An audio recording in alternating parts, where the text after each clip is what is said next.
Lord of the Mysteries. Chapter 326.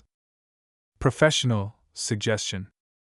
Klein had wanted to ask if Aaron or his family had brought home anything which was relatively more unusual, such as a slightly dirty rag doll, before the unlucky events befell him.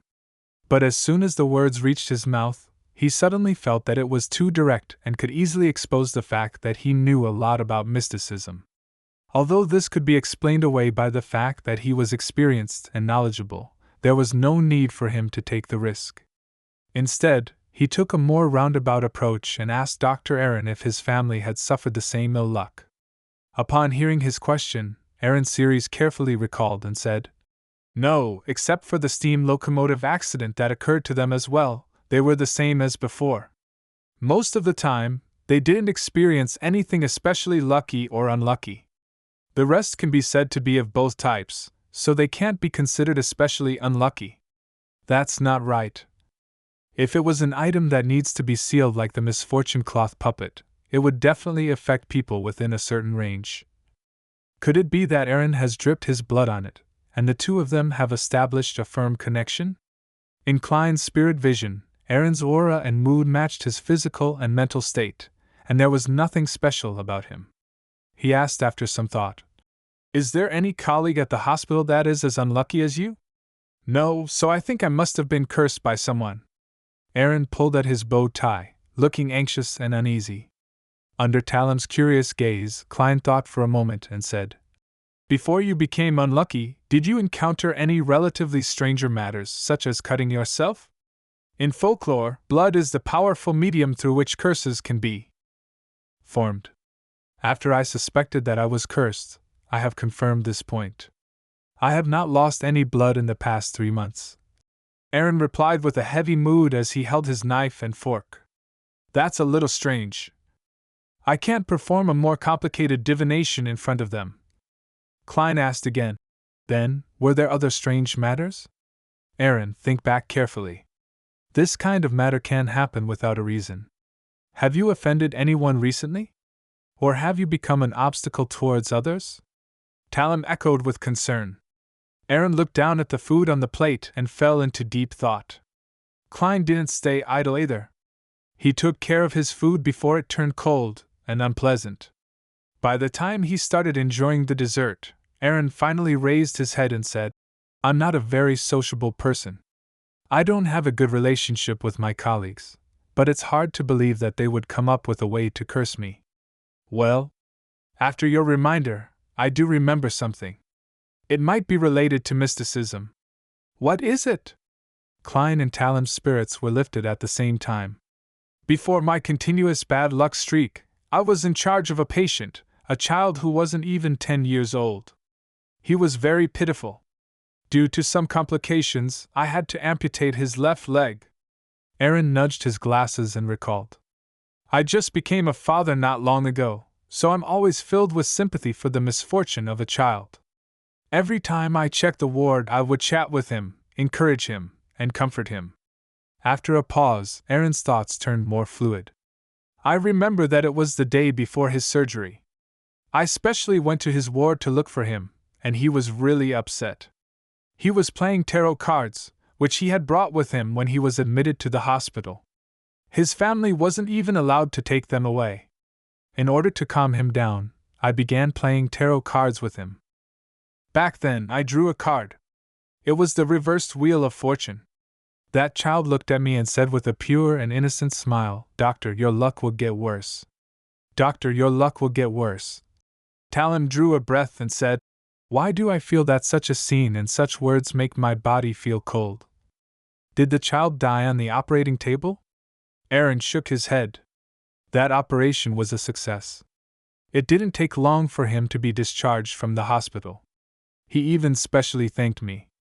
So I've never suspected this, but now that I think back, I find that this is the only time in the past 2 months that I have come into contact with something related to mysticism. No matter what, regardless of whether it is useful or not, tarot cards are still used for divination." At some point, a brass coin had appeared in Klein's hand. It was bouncing and rolling at his fingertips, seemingly symbolizing the analysis process of a famous detective. The coin was flicked up and fell into the palm of his hand. Klein glanced at it out of the corner of his eye and asked, having ended his thinking, "What's that boy's name? Where does he live?" Aaron answered without hesitation, "His name is Will Osepton. As for where he lives, I don't remember." "What is your suggestion, Mr. Detective? Do you know any experts in the field of mysticism?" Klein took a sip of his black tea and said with a smile under the expectant gazes of Aaron and Talem, "My suggestion is to go to the cathedral of the deity you believe in, tell the bishop about your recent misfortune, and then ask him if he has a solution. Aaron, I remember you were a believer of, the Evernight goddess, right?" He had almost said goddess, but fortunately, he remembered his identity as a detective who believed in the god of steam and machinery. "However, my prayers to the goddess, my participation in Mass, and the donation of money and items were all useless. I think I should find some capable fortune tellers." Aaron didn't agree with Detective Moriarty's suggestion. Talem echoed with a nod.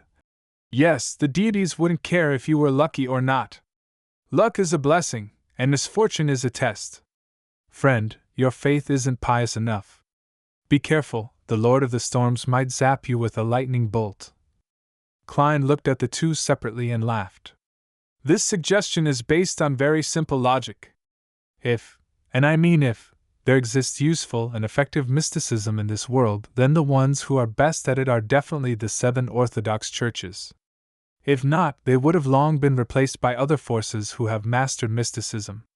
If there isn't such a thing as true mysticism, then finding a fortune teller or witch doctor won't be of any help. It would be better to see if there's a solution to this problem with the help of a relatively higher-ranking bishop." Aaron carefully analyzed the situation and finally nodded. "That makes sense. Perhaps I will need the bishop's help to pass on the message to the goddess to protect me." "No, accurately speaking, with the bishop passing on the message, the Nighthawks would be able to notice the abnormality on you," Klein retorted inwardly. He had no intention of helping Aaron himself, because to solve the problem regarding luck, aside from finding the root cause of everything, he would have to set up particular rituals. Ignoring the fact that Klein didn't know any real luck enhancement rituals, and even if he did, he would be exposing his beyonder powers to someone he was unfamiliar with, which would increase the risk for no reason. "Since I can get the Nighthawks to take up the role of helping you, there's no need for me to do it myself. I just don't know if the problem came from that boy or the tarot cards in his hands. If it's the latter, then it might be a suitable sealed artifact for me." Klein shook his head, suppressing his greed and emotions. At this moment, Aaron had already made up his mind. He looked at Klein and grinned. "Thank you, Mr. Moriarty. Although you don't know mysticism, you relied on strict logic to provide the best suggestion." "Yes, I don't know mysticism." Klein smiled. "Just call me Sherlock, Aaron. Yes, ever since I've stopped being a Nighthawk, the composition of my mysticism knowledge has become stranger and stranger. On the one hand, I've grasped quite a few secrets which are related to high sequences and deities, and on the other hand, I only understand the more basic ritualistic magic. Among the more complicated ones, I only know the sacrificial rites and bestowment rituals. As for charms, all I know are those 3. Klein sighed to himself, feeling an urgent need for a more comprehensive and in-depth book of mysticism. As for the knowledge required to separate a beyonder characteristic from the spiritual corruption of an evil god, he had no clues whatsoever at the moment. After a short afternoon nap at the club, Klein rode in a public carriage to the Rice Circus near the Tussock River in Sherwood Borough. Today wasn't a holiday, nor was it a weekend. There weren't many visitors at the circus, and the clowns that were responsible for entertaining and amusing the visitors all seemed listless. Passing between the divination lodge and the tents that sold pies, pancakes, fruit pies, and alcoholic beverages, Klein walked along the edge of the circus and found a small theater. On the blackboard at the entrance it read, "Non-holiday and weekends, 4 performances a day, 1 hour per performance." The first performance in the afternoon was at 2 o'clock. It had just begun. After buying his ticket, Klein entered the theater and heard cheers. At this moment, a beast trainer was on stage, holding a whip and ordering a black bear to perform in a charmingly naive manner. Next to him lay a tiger, with criss-crossed yellow-black stripes, and a seated dark and curly-haired baboon. "Pa!" The black bear rolled awkwardly as the trainer whipped it.